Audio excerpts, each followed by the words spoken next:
Welcome to RTV. నేను మీ గయాద్ని. CPM polit bureau సభ్యులు BV రాఘవులు ప్రస్తుతం మనతో ఉన్నారు. ఆయనతో మాట్లాడదు. సార్ నమస్తే. సార్ చెప్పండి, అంటే రాష్ట్రంలో గత 15 నెలల నుంచి కూటమి ప్రభుత్వం ఏర్పడిన తర్వాత రాష్ట్ర ప్రభుత్వం పనితీరుపై మీరు ఎలా చూస్తారు? రెండోసారి చంద్రబాబు గారు రాష్ట్రానికి ముఖ్యమంత్రి అయ్యారు. అయితే ఈసారి ఒక కూటమిలో భాగంగా తెలుగుదేశం పార్టీ అధికారంలోకి వచ్చింది. కేంద్రంలో బీజేపీ ఉన్న ఇక్కడ అదనంగా పవన్ కళ్యాణ్ గారు, ఈ మూడు పార్టీలు కలిసి కూటమి ప్రభుత్వంగా ఉంది. బీజేపీ తరఫున పరిపాలన చేస్తున్నారా, లేకపోతే తెలుగుదేశం ఒక స్వతంత్రమైన పార్టీగా పరిపాలన చేస్తుందా అనే అనుమానం కలిగే పద్ధతిలో ఉన్నది. మొత్తం మీద బీజేపీ కనుసన్నలలో ప్రధానమంత్రి అమిత్ షా గారి యొక్క సలహా సంప్రదింపులతోటి వారి తరఫున ఇక్కడ పరిపాలన చేస్తున్నట్టు తప్ప తెలుగుదేశం పార్టీ ఒక ఆత్మగౌరవం నినాదంతో పుట్టిన పార్టీ, తెలుగు ప్రజల ఆకాంక్షల్ని నెరవేర్చే పార్టీగా ముందుకు వచ్చింది. ఆ స్వభావం క్రమేణా కోల్పోతున్నట్టుగా కనిపిస్తుంది. ఇది మొదటి రాజకీయ అంశం. ఇక రెండో అంశం రాష్ట్రం అభివృద్ధి విషయం చూస్తే, కొత్తగా రాష్ట్రం ఏర్పడినప్పుడు ప్రజలు చంద్రబాబు నాయుడు యొక్క పనితీరుని గతంలో చూసిన ప్రజలు అనేక మంది ఈ రాష్ట్రంలో బాగా అభివృద్ధి జరుగుద్ది చంద్రబాబు హయాంలో అని చెప్పేసి భావించి గెలిపించారు. కానీ ఆ 5 సంవత్సరాల్లో ఆయన పనితీరు చూసిన తర్వాత మాటలు ఎక్కువ, పని తక్కువలాగా అయిపోయింది. దానికన్నా ముఖ్యంగా ఏమిటంటే, ఒకసారి అధికారానికి వస్తే తను 30 ఏళ్ళు 40 ఏళ్ళు ఆయనే కొనసాగుతామని చెప్పేసి ఒక అహంభావం లాంటిది మరి వచ్చిందా లేదా తెలియదు. ఆ రకమైన ప్రణాళికతోటి ఆయన రాష్ట్రంలో అసలు పనిని వదిలేసి వెంటనే రావాల్సిన ఫలితాలని రాబట్టుకోకుండా అట్లా కలలు కంటూ గడిపేశాడు 5 ఏళ్ళు. సింగపూర్ని తీసుకొచ్చి ఇక్కడ నిర్మాణం చేస్తాను. వాస్తవంగా ఆ రకంగా అభివృద్ధి మీద ఆ రోజు శ్రద్ధ జరగలేదు. దాని మూలంగా వచ్చిన అసంతృప్తిని జగన్మోహన్ రెడ్డి ఉపయోగించుకొని అంతకన్నా పెద్ద వాగ్దానాలు చేసి ఈ రాష్ట్రాన్ని తన చేతిలోకి తీసుకున్నారు. మళ్ళీ 5 సంవత్సరాలు మళ్ళీ ఆయన కొత్త విశాఖపట్నం 3 రాజధానులు దాని చుట్టూ తిప్పి నవరత్నాల పేరుతోటి తిప్పి ఆయన 5 సంవత్సరాలు వెనక్కి నెట్టేశాడు. ఇప్పుడు మళ్ళీ ఈ ప్రభుత్వం వచ్చింది. ఇంతకుముందే చెప్పినట్టు ఈ ప్రభుత్వం యొక్క స్వతంత్రమైన వ్యక్తిత్వం కోల్పోయింది ఒకటి. రెండవది, అటు ఇటు పెనుగులాడి బండి, ఎద్దుల బండి సామెత అయితే అంకెలేసే ఎద్దులు ఎక్కువైనట్టుగా కనబడతా ఉంది. ఆ రకంగా ముందుకు పోవడానికి ఇబ్బందిగా ఉంది. మూడవది, ఇప్పుడు కూడా ఆ రకంగా కలలుగానే ప్రపంచం నుంచి ఇంకా చంద్రబాబు నాయుడు గారు దిగొచ్చినట్లేదు. ఇప్పటికీ అంతర్జాతీయ పెట్టుబడిని ఇక్కడ తీసుకొచ్చి ఈ మధ్యన కూడా ఒక సమ్మిట్ కూడా జరిగింది. ఇప్పుడు నెదర్లాండ్స్, డెన్మార్క్ వెళ్ళి వస్తాం, ఫిన్లాండ్ వెళ్ళి వస్తాం, సింగపూర్ వెళ్ళి వస్తాం అని చెప్పేసి చెప్తున్నారు, అందరిని పంపిస్తున్నారు. ఈ కార్యక్రమాల్లో ఈ 5 ఏళ్ళు గడిచిపోయే పరిస్థితి కనపడుతుంది. అందుకని ఫోకస్డ్గా ప్రజలకు ఉపయోగపడే పద్ధతిలో, యువకులకు ఉపయోగపడే పద్ధతిలో నిర్దిష్టంగా ఈ 5 ఏళ్ల లోపలే మనం పని పూర్తి చేసి ఫలితాలని ప్రజలకు అందించగలిగే కొన్నింటిని ఎంచుకొని వాటి మీద ఫోకస్డ్గా కృషి ఉన్నట్టు కనిపించలేదు. దీర్ఘకాలికంగా ఉండే ప్రణాళికలు కూడా ఉండటం తప్పేం లేదు. కానీ ఇప్పుడు తక్షణం 5 సంవత్సరాలు ఇక్కడ భారతదేశంలో పార్లమెంటరీ రాజకీయాల్లో 5 సంవత్సరాలు ముఖ్యమైనది. 5 సంవత్సరాల తర్వాత మళ్ళీ ప్రభుత్వాన్ని మార్చుకునే హక్కు లేకపోతే కొనసాగించే హక్కు ఈ ప్రజలకి ప్రజాస్వామ్యం ఇచ్చింది. కాబట్టి ఏ పార్టీ అయినా ముందు ఈ 5 సంవత్సరాల్లో ప్రజలకి ఏం చేయాలో పూర్తి చేయాలి. ఆ తర్వాత భవిష్యత్తులో మళ్ళీ తనే గెలవడానికి అవసరమైన ప్రణాళిక కావాల్సింది వేసుకోవచ్చు. కానీ చంద్రబాబు నాయుడు గారికి ఈ 5 సంవత్సరాల్లో ఏం చేయాలో, ఈ 5 సంవత్సరాలు ఏం పూర్తి చేయాలో అని చెప్పేసి దృక్పథం ఏమీ కనపడలేదు. ఆ దృక్పథంతో పని ఇప్పటికి కూడా మళ్ళీ 5 సంవత్సరాల్లో అమరావతి పూర్తి అవుద్దో లేదో నమ్మకం కనపడట్లా. ఈ 5 సంవత్సరాల్లో పోలవరం పూర్తి అవుద్దో లేదో నమ్మకం కలగడం లేదు. మళ్ళీ ఇవన్నీ పూర్తి కాకముందే బనకచెర్ల ప్రాజెక్ట్ అని, మళ్ళీ నల్లమల ప్రాజెక్ట్ అని, ఇంకో కొత్త ప్రాజెక్టులు లక్షల కోట్లతోటి మళ్ళీ ముందుకి. పోలవరం ఇప్పటికే 30 సంవత్సరాలు దాటిపోయింది. ఆ రోజే చెప్పాం, ఇంత పెద్ద ప్రాజెక్టులకు కనీసం ప్రపంచం యొక్క అనుభవం ఏంటంటే ఏ ప్రాజెక్టు 30 సంవత్సరాల్లో పూర్తి కాల. 30 సంవత్సరాల్లో ప్రాజెక్టులు పూర్తి కానప్పుడు దశల వారీగా దాని యొక్క ప్రయోజనాలు దక్కేట్టుగా ఉండాలి తప్ప 30 సంవత్సరాల దాకా ఎదురు చూసే పరిస్థితి ఉండకూడదు. అందుకని మొత్తం మీద మనకు కనపడుతుంది ఏంటంటే ఈ ఏ ప్రభుత్వానికైనా పార్లమెంటరీ ప్రజాస్వామ్య రాజకీయాల్లో 5 సంవత్సరాలకి పూర్తి చేయగలిగే ప్రణాళిక ఉండాలి. భవిష్యత్తుకి దీర్ఘకాలిక ప్రణాళికలో కొన్ని అంశాలను కూడా ప్రవేశపెట్టచ్చు. దీర్ఘకాలిక ప్రణాళికలో ఉండే సమస్య ఏంటంటే 5 సంవత్సరాల తర్వాత ఆ ప్రణాళికను బుట్టలో వేసి మళ్ళీ కొత్త పెట్టి ఎందుకు ఆ బుట్టలో వేస్తారు, ఎందుకు కొత్త ప్రణాళికలు చేస్తారంటే ఆ ప్రణాళికలో ఉండే డబ్బులు చేసుకోవాల్సిన అంతా చేసే పాత పార్టీ సంపాదిస్తుంది. మళ్ళీ కొత్త పార్టీ అధికారానికి వస్తే మళ్ళీ డబ్బులు సంపాదించడానికి కొత్త మార్గం కావాల్సి వస్తుంది. ఇది ఈ రోజున్న సమస్య. అమరావతిలో భూములన్నీ తెలుగుదేశం పార్టీ వాళ్ళ అనుయాయులు కొట్టేశారు, కబ్జా చేశారు కాబట్టి తమ అనుయాయులకు ఇంకెక్కడ దొరకలేదు కాబట్టి విశాఖపట్నం ఉన్నారు. మళ్ళీ విశాఖపట్నంలో సగం మళ్ళీ అమరావతి వచ్చేసిన పరిస్థితి కనపడుతుంది. సార్, గత ఎన్నికల్లో పవన్ కళ్యాణ్తో మీరు సిపిఎం కానీ సిపిఐ కానీ రెండు కలిసి ఎన్నికల్లో పోటీ చేయడం జరిగింది. అంటే అప్పట్లో పవన్ కళ్యాణ్ కూడా చెగువేరా, భగత్ సింగ్ అని కమ్యూనిస్టు భావాలతో వచ్చాడు. ఈరోజు పూర్తిగా హిందూ ధర్మం వైపు వెళ్ళి బీజేపీతో ఇదైపోతున్నారు.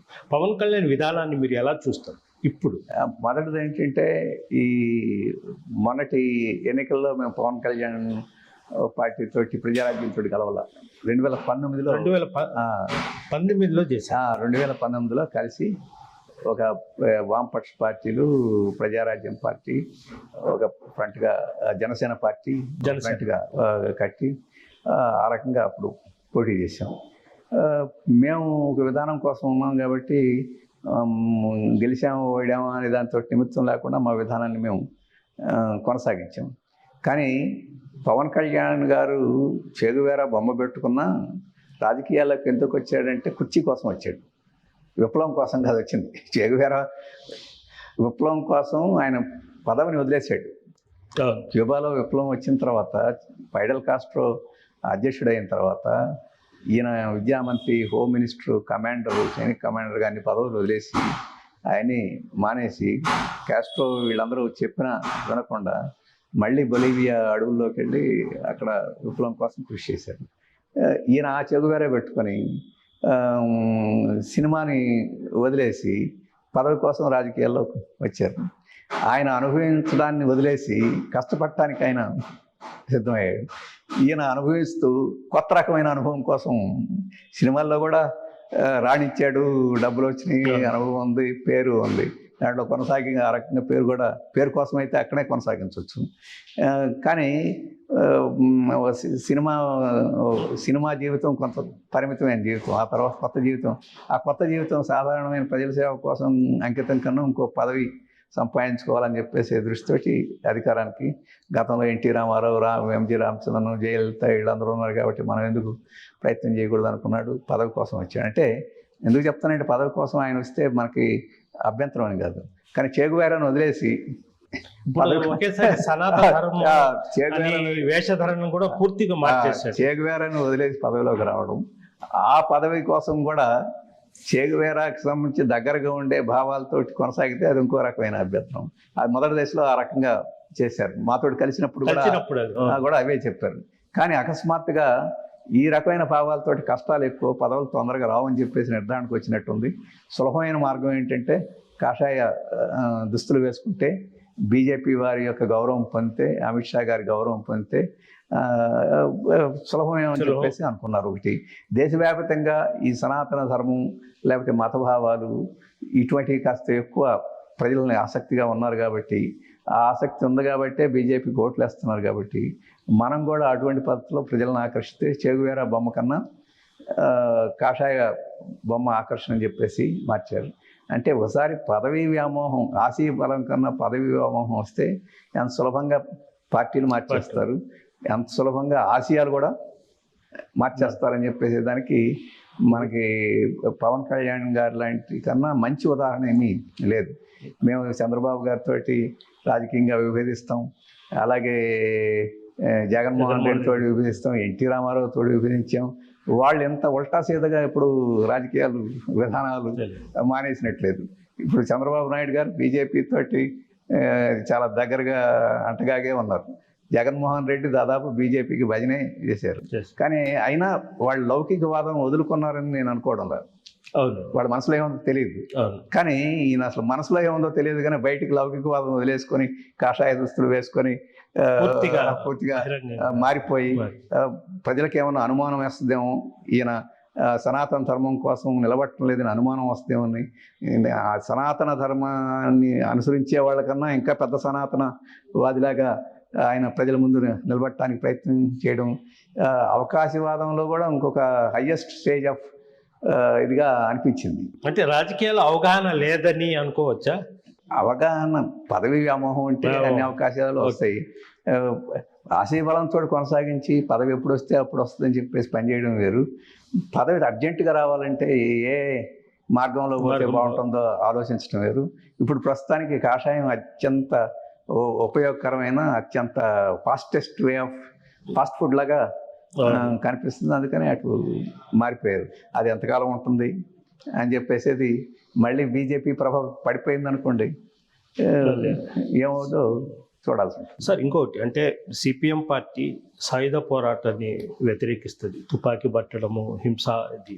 అయితే గత కొద్ది రోజుల కాలం నుంచి పూర్తిగా అంటే భారతదేశంలోనే విప్లవ పార్టీలు, మావోయిస్టు పార్టీ కావచ్చు, ఇంకో పార్టీ కావచ్చు, విప్లవ పార్టీలని 2026 మార్చి ఎండింగ్ కల్లా పూర్తిగా రూపుమాపు చేస్తామని కూడా ప్రధాని, అదేవిధంగా కేంద్ర హోంశాఖ మంత్రి అమిత్ షా కూడా పదే చెప్తున్నారు. ఈ గంగా ఆపరేషన్లు కూడా ఇచ్చేశారు. ఇటీవల హెడ్మాన్ని కూడా ఎన్కౌంటర్ చేయడం జరిగింది. వీటన్నిటినీ ఈ విధానముని మీరు ఎలా బలపరుస్తారా, లేకుంటే ఎలా చూస్తారు? మొదటిది ఏంటంటే, భారతదేశం యొక్క చరిత్రని చూస్తే ఈ సార్వజనిక ఓటింగ్ హక్కు అనేది అది ఉద్యమాల ద్వారా, పోరాటాల ద్వారా మన ప్రజలకు వచ్చింది. మన ప్రజలకు చదువు లేకపోయినా, ఏమి లేకపోయినా జాతీయోద్యమ ప్రభావంతో ప్రపంచంలో చాలామంది కన్నా ముందుగా మనకి ప్రజలందరూ ప్రతి ఒక్క ఓటు వచ్చింది. కాబట్టి పార్లమెంటరీ రాజకీయాలు అనేవి చారిత్రకంగా ప్రజలు ఉపయోగం, మనం దాంట్లో ఉండాలని చెప్పేసి అనుకునే పరిస్థితి ఉంది. పార్లమెంటరీ రాజకీయాల మీద ప్రజలందరికీ ఇంకా భ్రమలుండి దాంట్లో పాల్గొంటూ ఉంటే, అటువంటి పార్లమెంటరీ రాజకీయాలు మంచిగా చెడ్డగాతో నిమిత్తం లేకుండా వాటిని వదిలేసి సాయుధ పోరాటం అంటే అది నేల విడిసి సాము చేసినట్టు ప్రజలందరూ మాకు ఈ పార్లమెంటరీ ప్రజాస్వామ్యం అక్కర్లేదు, మేము ఎన్నికల్లో పాల్గొం, ఈ ప్రభుత్వం దిగిపోవాల్సిందే, అవసరమైతే సాయుధ పోరాటంతో దించేస్తామని చెప్పి ప్రజలందరూ సిద్ధమైన తర్వాత మీరు నేను అవసరం లేదు, ప్రజల్లోనే పుట్టుకో వస్తారు. ఆ పరిస్థితి లేదని ఆ రోజు మేము 1967లో నక్సలైట్లను వ్యతిరేకించాం. ఈ రోజుకి ఆ పరిస్థితి ఏమి చాలా అసంతృప్తి ఉండొచ్చు, కానీ ఇప్పటికీ 60%, 70%, 80% ప్రజలు ఓటింగ్లో పాల్గొని మంచి వాళ్ళని, చెడ్డ వాళ్ళని, రకరకాల వాళ్ళని ఎన్నుకుంటున్నారంటే. 90s కూడా మనం ఒక నెల్లూరు జిల్లాలో చూస్తే కూడా సిపిఎం పార్టీ వాళ్ళను అప్పట్లో రాడికల్స్, ఈ నక్సలైట్లు చాలా మందిని చెప్పారు. అందుకనే అయితే ఇక్కడ అర్థం చేసుకోవాల్సింది ఏంటంటే, పార్లమెంటరీ ప్రజాస్వామ్యం అని చెప్పేసి ప్రజలు ఎన్నికల్లో పాల్గొనడం అనేది ఇది దేశవ్యాప్తంగా ప్రధానమైన స్రవంతిగా ఉంది. అయితే అన్ని ప్రాంతాల్లో, అన్ని తరగతుల్లో అందరూ దీని మీద ఆసక్తిగా ఉన్నారు. ఇతర పద్ధతులనేమి వదిలేశారని చెప్పు కాదు. ఇంత పార్లమెంటరీ ప్రజాస్వామ్యంలో కూడా కార్మికులు సమ్మె చేస్తూనే ఉన్నారు కదా, ఉద్యమాలు చేస్తూనే ఉన్నారు, ధర్నాలు చేస్తూనే ఉన్నారు, అన్ని పోరాటాలు జరుగుతున్నాయి. వాటన్నిటి పరాకాష్ఠగా, వాటన్నిటిగా సాయుధ పోరాటం కూడా ఒక పోరాట మార్గంగా ఈరోజు మావోయిస్టులు చెప్తున్నారు. దానికి పట్టణ ప్రాంతాల్లో, అభివృద్ధి చెందిన ప్రాంతాల్లో, వ్యవసాయం కొత్త పద్ధతులు అనుసరిస్తున్న ప్రాంతాల్లో దానికి తగిన ఆదరణ లేదు. అందుకనే చాలా సందర్భాల్లో వాళ్ళు ప్రారంభించిన చోట్ల నిలబడలేక ఇప్పుడు అడవుల్లోకి వెళ్ళిపోయారు. అడవుల్లో ఇప్పటికీ వాళ్ళకి కొంత స్పందన ఎందుకు వస్తుంది?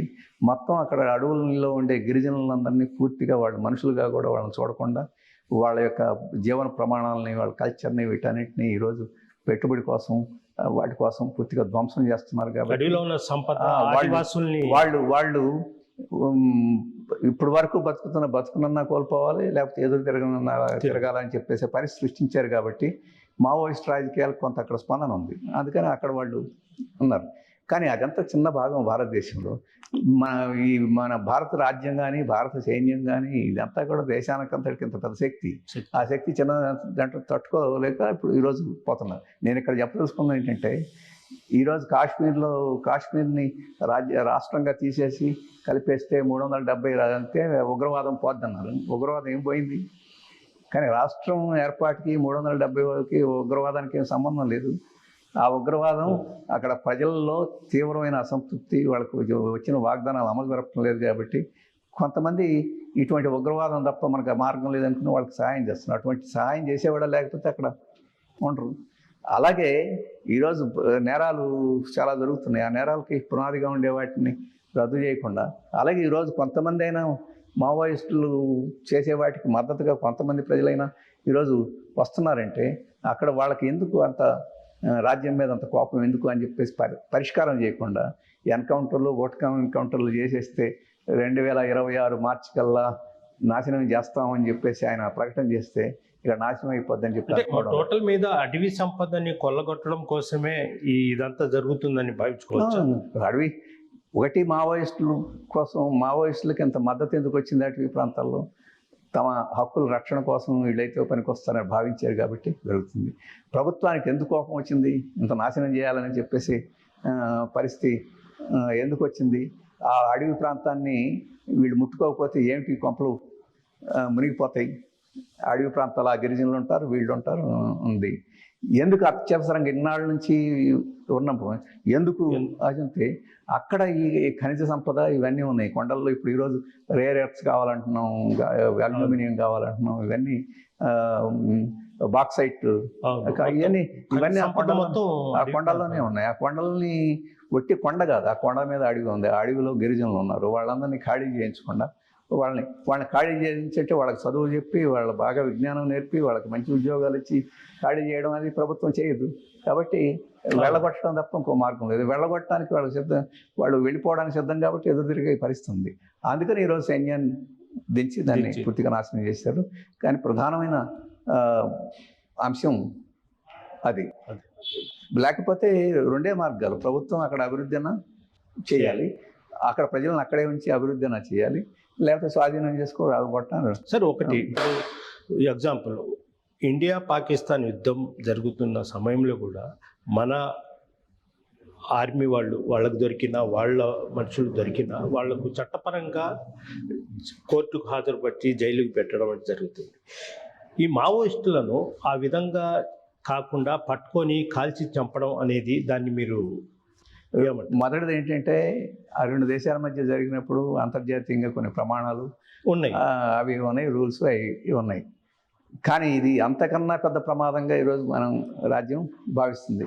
ఎందుకంటే ఇది సంపద, ఇక్కడ సంపద సంపాదించుకొని కొల్లగొట్టుకోవాలనుకున్న వాళ్ళకి అవకాశం లేకుండా, అక్కడ అట్లాంటి సమస్య కాదు. అవును, మన బార్డర్ని రక్షించుకోవడం లేదనే సమస్య తప్ప, ఇక్కడ ఏదో తమ ఆస్తిపాస్తుల్ని, తమ సంపదని ఎవడో అడ్డుకుంటున్నాడు కొల్లగొట్టుకోకుండా అని చెప్పేసి అంత ఉంది. కాబట్టి అంతకన్నా ఎక్కువ కక్షతోటి ఈరోజు మనుషుల్ని చంపుతున్నారు. అప్పుడైతే అన్ని మర్యాదలు, వాళ్ళకి తిండి, ఆరోగ్యం, గాయపడితే వైద్యం చేయించి మరీ పంపాలనే ప్రమాణాలు ఉన్నాయి యుద్ధాల్లో వాటిల్లో. కానీ ఇక్కడ పట్టుకొని తీసుకొచ్చి చిత్రహింసలు పెట్టినా చాలకుండా హత్యలు చేసే అంత తీవ్రమైన కక్ష దుర్మార్గంగా ఎందుకు వచ్చిందంటే, అట్లా చేయకపోతే ఆ ప్రాంతాల్లో ప్రజల్ని కూడా భయపెట్టి లొంగ తీసుకోవడం సాధ్యం కాదు. కాబట్టి అట్లాంటి కిరాతకమైన పరిస్థితి ఇది వచ్చింది. ఇదే కాదు, గతంలో జరిగిన ఇండోనేషియాలో జరిగింది అది. అలాగే గతంలో అనేక ప్రాంతాల్లో పాలక వర్గాలు అంతర్గతంగా ఉండే ప్రతిఘటననే ఎక్కువ తీవ్రంగా చేసి ఎక్కువ హింసాయుతంగా అణిచివేసిన సందర్భాలు ఎక్కువ కనపడుతున్నాయి. అక్కడైతే యుద్ధంలో మరణిస్తారు, యుద్ధంలో అవతల మరణిస్తారు. అది కక్షపూరితంగా, ద్వేషపూరితంగా ఒక ప్రయోజనం కోసం చేసినట్టుగా కనిపిస్తుంది. అలాగే ఆ సైనికులకి వీళ్ళకి మధ్య ఆ రకమైన దేశానికి మధ్య జరిగే ఉంటుంది. కానీ ఇక్కడ అట్లా కాదు. ఈ మావోయిస్టులు కానీ లేకపోతే కమ్యూనిస్టులు కానీ వీళ్ళు తమ యొక్క ఆస్తిని, సంపదని, వాటన్నిటిని అడ్డుకుంటున్నారని చెప్పేసి అంత తీవ్రమైన ద్వేషం కాబట్టి వీళ్ళ మనుషులుగా కూడా పరిగణించుకున్నంత ద్వేషంతో రాజ్యం. చర్చలైనా జరపవచ్చు కదా, ప్రభుత్వం చర్చలైనా జరిపించి దీన్ని ఏదో ఒక పరిష్కారం చేసే మార్గం. చర్చలు అంటే ఇక్కడ ఈ చర్చల్లో ఏ సమస్యలు వస్తాయి? ప్రజా సమస్యలు వస్తాయి, భూమి సమస్య వస్తాయి, అటవీ హక్కుల సమస్య వస్తాయి, కొండల్లో ఉండే గిరిజన గూడాల రక్షణ సమస్యలు వస్తాయి. ఇది కమ్యూనిస్ట్ పార్టీలతో చర్చించిన, కార్మిక సంఘంతో చర్చించిన, ఇవన్నీ తమ ప్రయోజనాలని కుదించుకోవాల్సిన అవసరం ఉన్నది. తిరస్కరిస్తే అణిచివేయాల్సిన పరిస్థితి అంతా ఉంటుంది. కుదించుకొని లాభాన్ని కుదించుకోవడానికి ఇప్పుడు పాలకవర్గాలు సిద్ధం కాదు కాబట్టి అణిచివేసే కార్యక్రమం చేస్తున్నారు. అందుట్లో సాయుధ పోరాటం అని చెప్పంటున్నారు కాబట్టి సులభంగా వాళ్ళని చంపడం కూడా సులభం. ఎన్కౌంటర్లని ముద్ర వేయడం సులభం, ఎందుకంటే వాళ్ళు సాయుధ పోరాటంగా ఉన్నారు కాబట్టి ఎన్కౌంటర్లో అని చెప్పి సులభం. ఆ రకంగా నిజమైన ఎన్కౌంటర్ జరగకుండా పట్టుకెళ్ళి కాల్చి కూడా దాన్ని ఎన్కౌంటర్గా చూపించేదానికి వాళ్ళ విధానం, సాయుధ పోరాటం అనే విధానం కూడా ముసుగు వేయడానికి సులభంగా ఉపయోగపడుతుంది. అది రాజ్యం ఉపయోగించుకుంటుంది. బీజేపీ, ఆర్ఎస్ఎస్ అంటే కేవలము కమ్యూనిస్టు పార్టీలు, విప్లవ పార్టీలు, కమ్యూనిస్ట్ పార్టీలు పూర్తిగా దేశంలో బలహీనపరిచి అవి లేకుండా చేయాలనే ఉద్దేశంతో ఇదంతా జరుగుతుంది అని. అంటే వాళ్ళ ఉద్దేశమే కాదు, ఫ్యాసిజానికి ఉద్దేశం ఏంటంటే హిట్లర్ ఫ్యాసిజం కానీ, ముస్సోలినీ ఫ్యాసిజం కానీ వాళ్ళకి కొన్ని ప్రధానమైన శత్రువులు సమాజంలో ఉండకూడదు అనేది. హిట్లర్కి అయితే ఆ రోజు ఈ సమాజానికి చీడ పురుగులు కొన్ని ఉన్నాయి. ఆ చీడ పురుగులు మొదటిది యూదులు, ఆ రోజు 2 కమ్యూనిస్టులు, 3 ట్రేడ్ యూనియన్లు, వీళ్ళందరినీ నాశనం చేయాలని చెప్పేసి అది ఫ్యాసిజం యొక్క లక్షణంగా ఉంది. ఆ నాశనం కూడా ఎట్లా? చట్టాలు, చర్యలు, జైళ్ళు, విచారణలు ఇవి కాదు, గూండా గ్యాంగులను తయారు చేసి వాళ్ళతోటి హత్యలు చేయించడమే. ఇక్కడ బీజేపీ కూడా ఈ ప్రజాస్వామ్యం పద్ధతులు వీటికి అవసరం లేదు. వీళ్ళకు కూడా శత్రువులు ఎవరు? మైనార్టీలు. ఎందుకంటే హిందుత్వ రాజ్యం కావాలి మైనార్టీలు. ఇక్కడ పెట్టుబడిదారుల యొక్క ప్రయోజనాలకు ఇబ్బందిగా ఉన్నారు కాబట్టి కమ్యూనిస్టులు. వీళ్ళు శత్రువులుగా భావించి అదే పద్ధతిలో ఆ ఫ్యాసిస్ట్ ఆ రోజు పద్ధతిలో శత్రువులు మారారు, పేర్లు మారారు తప్ప ఆ రకంగానే వీళ్ళు వ్యవహరిస్తున్నారు. అందుకనే ఇంత కర్కోటకంగా వాళ్ళు సిద్ధమవుతున్నారు. చెప్పారు, మేము మార్క్సిస్ట్ భగవత్ గారు చెప్పారు, మోడీ గారు చెప్పారు, ఈ కమ్యూనిస్టులు మార్క్సిజం అని చెప్పేసి అది పనికిరాదు అని చెప్పేసి కూడా ఈ మధ్యనే సంవత్సరాల సందర్భంలో కూడా చెప్పారు. హిట్లర్ కూడా అదే చెప్పారు. అయితే ఇక్కడ నేను చెప్పదలుచుకుంది, హిట్లర్ చెప్పి హిట్లర్ పోయాడు, కానీ కమ్యూనిస్టులు ఉన్నారు, ఉద్యమాలు ఉన్నాయి, ట్రేడ్ యూనియన్లు ఉన్నాయి, ప్రజాస్వామ్యం కూడా జర్మనీతో సహా ఉంది. వీళ్ళ పరిస్థితి అదే. ఇవి ప్రజలు, ప్రజాస్వామ్యం, ఈ విలువల కోసం కట్టుబడి ఎవరన్నా పనిచేస్తే అవి శాశ్వతంగా మిగిలే అవకాశం ఉంటుంది. దానికి మించి మైనార్టీలని, కమ్యూనిస్టులని, ప్రజాస్వామిక వ్యవస్థలని వీటన్నిటిని దెబ్బతీయాలని చెప్పంటే కొంత నష్టాలు అవన్నీ జరుగుతాయి. కానీ అంతిమంగా ఆ విధానాలు మాత్రం జయప్రదంగా అవి నాశనం అయిపోద్ది. కొన్ని ఇబ్బందులు వస్తాయి, కొన్ని నష్టాలు జరుగుతాయి అంతవరకు. సార్, చివరిగా అంటే ఇప్పుడు ప్రజెంట్ జరుగుతున్న ఇష్యూ రాష్ట్రంలో కానీ దేశంలో కానీ మావోయిస్టుల మీద, బూటకు ఎన్కౌంటర్ల మీద చివరిగా మీరు ఏం చెప్తారు? మొదటిది, ఈరోజు బీజేపీ ఈ కగార్ పేరుతో కానీ ఇప్పుడు కొత్త పేర్లు పెట్టి కానీ వీళ్ళందరినీ నాశనం చేయడానికి ప్రయత్నం చేయడమే దుర్మార్గం. రెండవది, ఈ మొత్తం ఛత్తీస్గఢ్ ఈ అటవీ ప్రాంతాలన్నింటినీ వీళ్ళ నాశనం చేసి కార్పొరేట్ శక్తులు స్వాధీనం చేసుకోవడానికి ఉన్నాయి. అది బీజేపీ మార్గం సుగమం చేసింది. ఈరోజు కార్పొరేట్ శక్తులు ఇప్పటికే బీజేపీకి అండదండలు ఉన్నాయి. ఈ విజయం, ఈ అణచివేత తర్వాత మరింత డబ్బులు, మరింత మద్దతు మోడీ గారికి దక్కుద్ది. మూడవది, ఈ రకంగా అణచివేసిన దాని వలన గిరిజనుల సమస్యలు ఏమి పరిష్కారం కావు. గిరిజనులు మరో రూపంలో ఉద్యమాలు, పోరాటాలు కొనసాగిస్తారు. మరో రూపంలో ఇతర శక్తులు, కమ్యూనిస్టులు కానీ, ఇంకొకరు కానీ, ఇంకితరులు కానీ, లేకపోతే ఇతర ప్రజాస్వామికవాదులు కానీ ఆ ఉద్యమాలకి ఛాంపియన్ చేస్తారు. కాబట్టి వాళ్ళు ఉద్యమాలని కొత్త రూపంలో ఎదుర్కోవాల్సి ఉంటుంది తప్ప దాన్ని వదిలించుకోవడం సాధ్యం కాదు. మూడవది, ఈ ఫ్యాసిస్టు శక్తులు ఒక మావోయిస్టుల సమస్య కాదు, కమ్యూనిస్టుల సమస్య కాదు. ఈ ఫ్యాసిస్ట్ శక్తులు ఎక్కడున్నా కానీ సాధారణమైన ప్రజలు, సాధారణమైన ప్రజాస్వామిక వ్యవస్థలను కూడా నాశనం చేయడానికి అనుకుంటుంది. అందుకని అందరి మీద ఈ ప్రజాస్వామిక వ్యవస్థలన్నింటి మీద నాశనం చేసినప్పుడు వీళ్ళందరూ కలిసి అటువంటి ఫ్యాసిస్ట్ శక్తులను ఓడిస్తారు. అట్లాంటిది ఇవాళ నీకు కనిపించకపోవచ్చు, రేపు ఎల్లుండి అదే జరుగుద్ది. అందుకనే ఈ శక్తులన్నీ ఎంత నిర్బంధమైనా, ఎంత నమ్మకంతో ఎందుకని ప్రజల్లోనే పనిచేయడానికి పూనుకుంటున్నాయి అంటే, ఇవి ఈ రకమైన విధానాలు ప్రజలు అంగీకరించరు. ప్రజలు క్రమక్రమేణా ఒక తరగతి తర్వాత ఖచ్చితంగా అర్థం చేసుకుంటారు. గతంలో అదే జరిగింది, ఇప్పుడు కూడా అదే జరుగుద్ది. కానీ అమిత్ షా గారు, మోడీ గారు, మోహన్ భాగవత్ గారు ఇది ఒక శాశ్వతం అని చెప్పేసి అనుకుంటున్నారు. భారతదేశంలో సంస్కృతిలో అంతర్భాగం అనుకుంటున్నారు. భారతదేశ సంస్కృతిలో ఎప్పుడూ అంతర్భాగం కాదు. ఏది ఈ హింసాకాండ అంతర్భాగం కాదు, ఫ్యాసిజం అంతర్భాగం కాదు. అది ఆ సాంస్కృతిక విలువలు కూడా ఇవాళ కాబట్టి రేపు క్యాచప్ అవుతాయి. Okay sir, thank you sir. Thank you. అమూల్యమైన సమయం. Thank you. Local to global news at your finger tips. మీ చేతిలో ఒక ఆయుధం. Download Raw TV app. Media legend Ravi Prakash is back.